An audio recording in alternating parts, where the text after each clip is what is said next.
There is a habit that nearly every beekeeper has. Most of them don't think of it as a habit.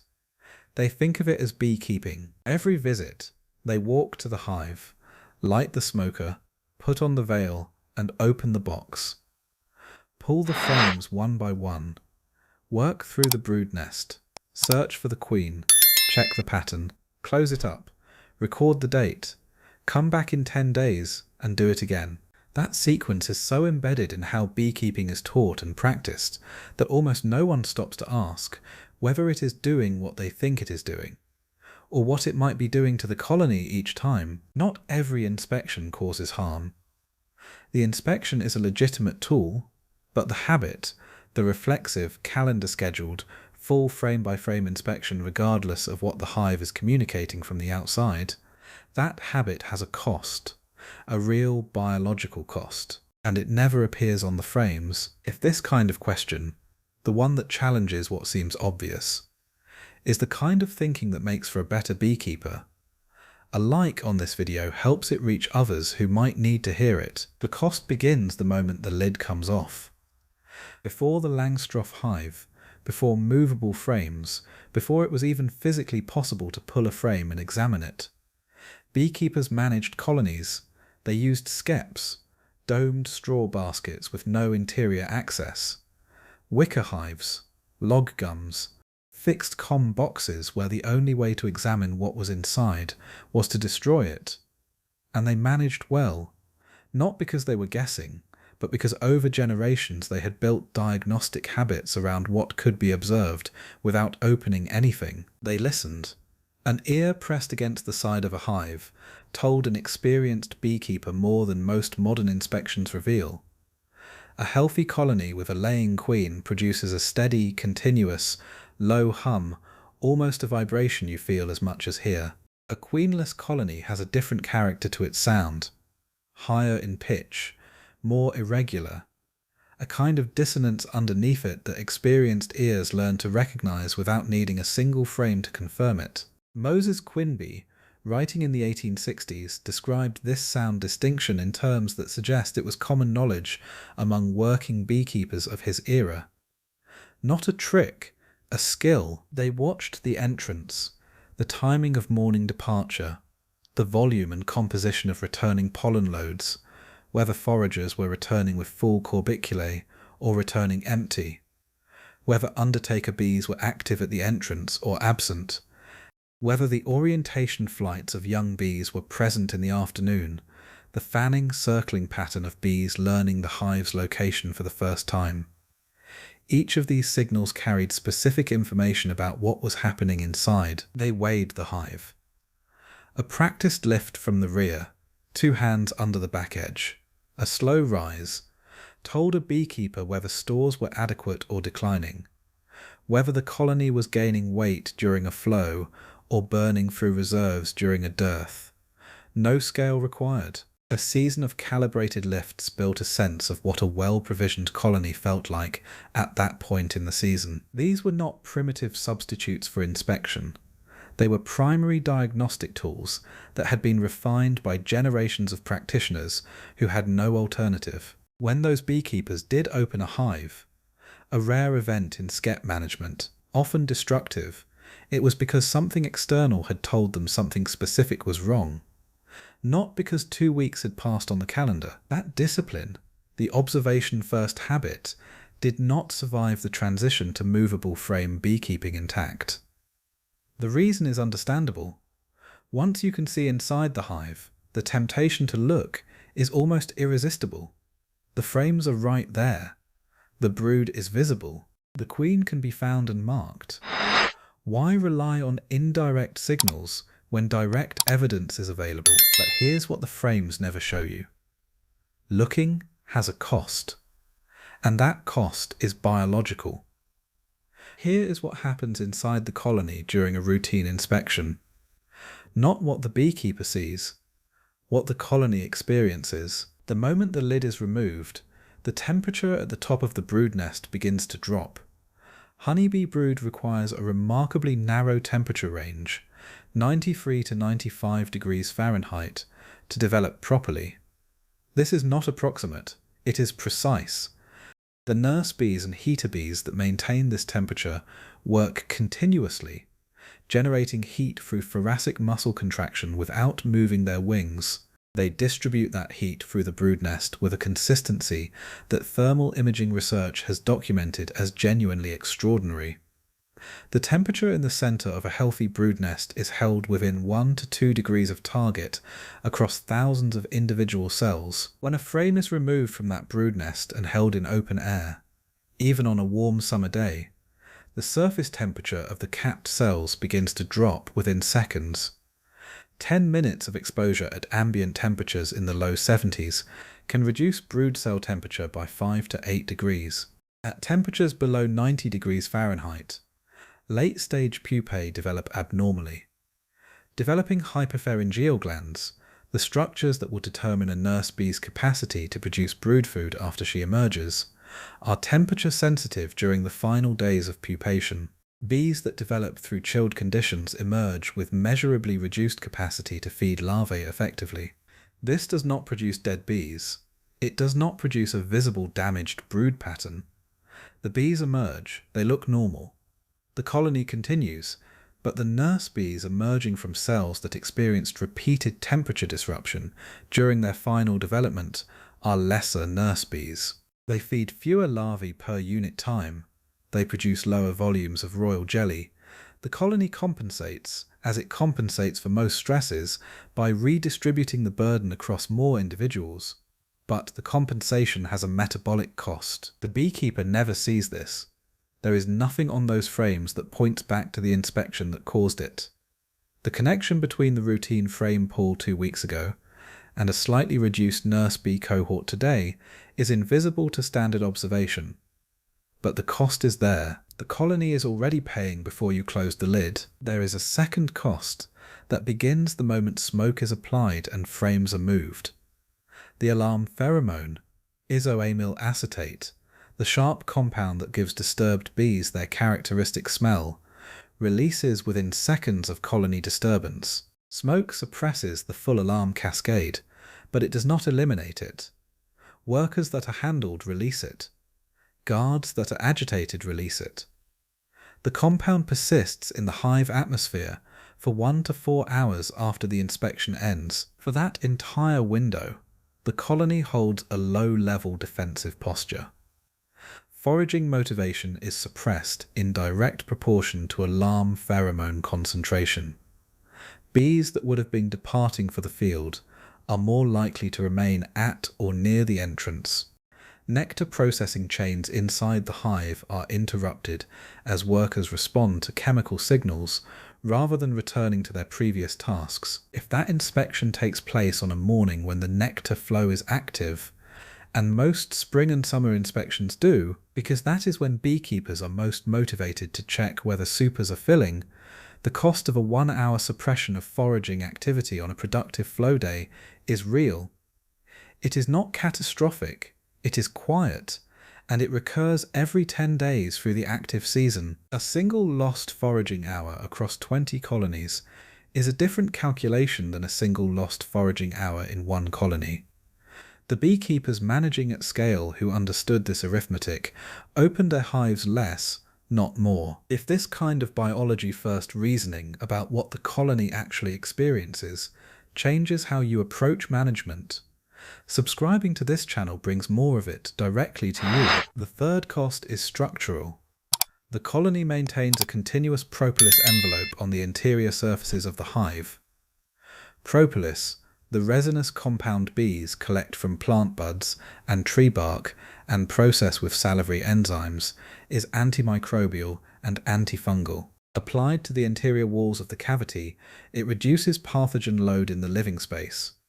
Applied to the gaps and contact points between frames and hive bodies, it seals the interior against external contamination. A well-propolized interior carries measurably lower bacterial and fungal loads than a hive in which the envelope has been repeatedly disrupted. Every inspection disrupts it. The hive tool pries apart the propolis bonds at frame contact points, bonds the bees constructed precisely where two surfaces meet. The frames shift and scrape against their propolis seats as they are removed and replaced. The bees repair these bonds after the inspection ends, but repair requires time and attention. In an apiary where inspections occur every 10 days throughout the active season, a colony may spend a significant portion of that interval in continuous propolis repair rather than full envelope maintenance. The envelope is never quite complete.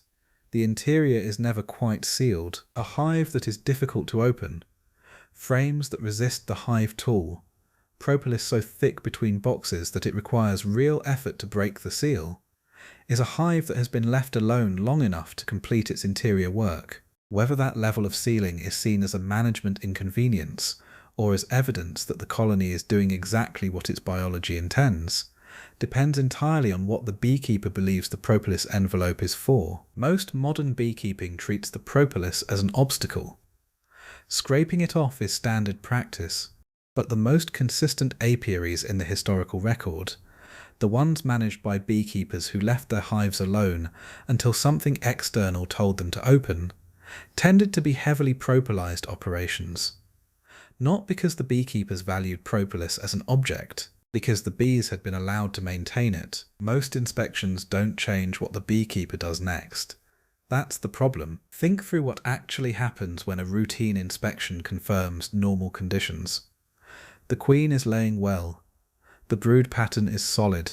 Stores are adequate. The population looks strong. The beekeeper closes the hive and notes, "Everything looks good.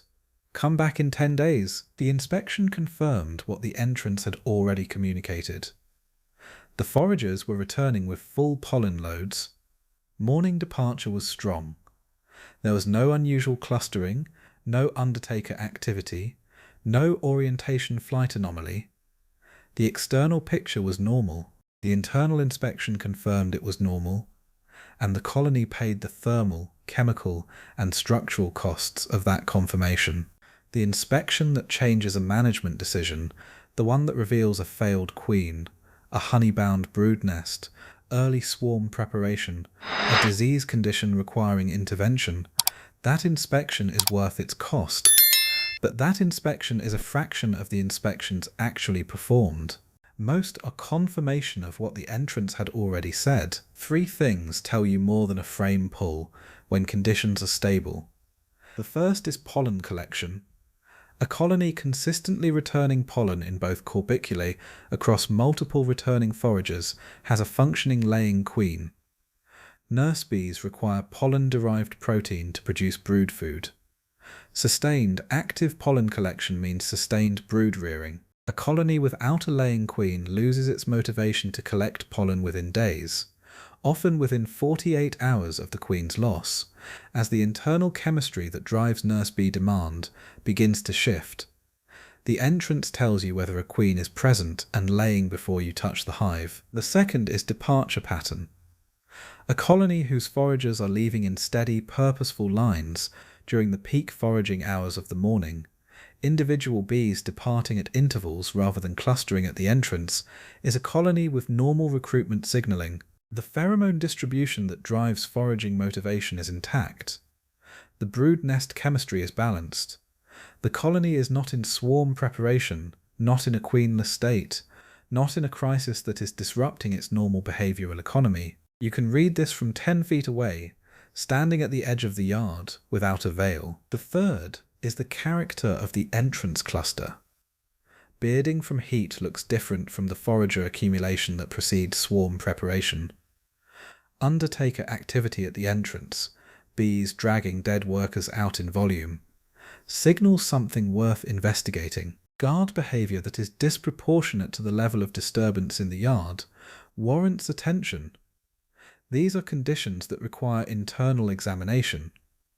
The entrance makes them visible. A.I. Root, in the early editions of the ABC and XYZ of bee culture, described the entrance first habit in terms that suggest it was understood by serious beekeepers of his era as the correct sequence. Observe from the outside, form a preliminary picture, open the hive when the external picture raises a specific question that internal examination would answer. The entrance was the first chapter. The frames were what you turned to when the first chapter raised a question you could not answer from outside. That sequence was not a shortcut for the inexperienced. It was a discipline that protected colonies from unnecessary disruption while maintaining accurate situational awareness. A beekeeper managing 30 colonies who opened every hive every 10 days gathered no proportionally greater diagnostic information than one who read entrances carefully and opened selectively. He simply disrupted his colonies more often. A colony that is never opened unnecessarily never has to recover from it. The adjustment in practice is not complex, but it requires a shift in the purpose of the apiary visit. Arrive at the hive and spend 2 to 3 minutes watching the entrance before reaching for any equipment. Pollen coming in, consistent departure traffic, nothing unusual at the entrance. Note it. Consider what question, if any, a frame inspection would answer today that the entrance has not already answered. If there is no specific question, if the visit is calendar-driven rather than signal-driven, close the smoker. Leave the hive closed. The colony does not need the confirmation. You do. The colony pays for it. If something in the external picture raises a question, reduced pollen collection over consecutive visits, changed departure patterns, unusual entrance behavior, open the hive. Go to the frames most likely to answer the specific question the entrance has raised. Pull what the question requires. Close the hive. That is an inspection with a purpose. The disruption is warranted because the information changes what you do next. The habit that costs the colony is not the inspection. It is the inspection performed without a specific question. The inspection that searches for something to find, rather than seeking an answer to something already asked. That inspection, repeated every 10 days across a full active season, represents a significant cumulative biological cost in brood quality, in foraging time, in propolis integrity, in recovery metabolism, that compounds in ways no single inspection reveals. The old beekeepers who pressed their ears against log gums and read entrance traffic as primary text were not working with inferior information. They were working with highly filtered information, signals the colony had already sorted into what mattered. When they did open the hive, they knew what they were looking for before they lifted the lid. The question preceded the inspection. The inspection answered it. That is a different kind of beekeeping than calendar-scheduled frame pulling. It is also more accurate. Over a full season, the cumulative difference between a colony opened selectively and a colony opened every 10 days, regardless of external signals, may not be dramatic in any single measurement. But at the end of the season, it tends to show up in honey yields that were slightly lighter than a colony that strong should have produced.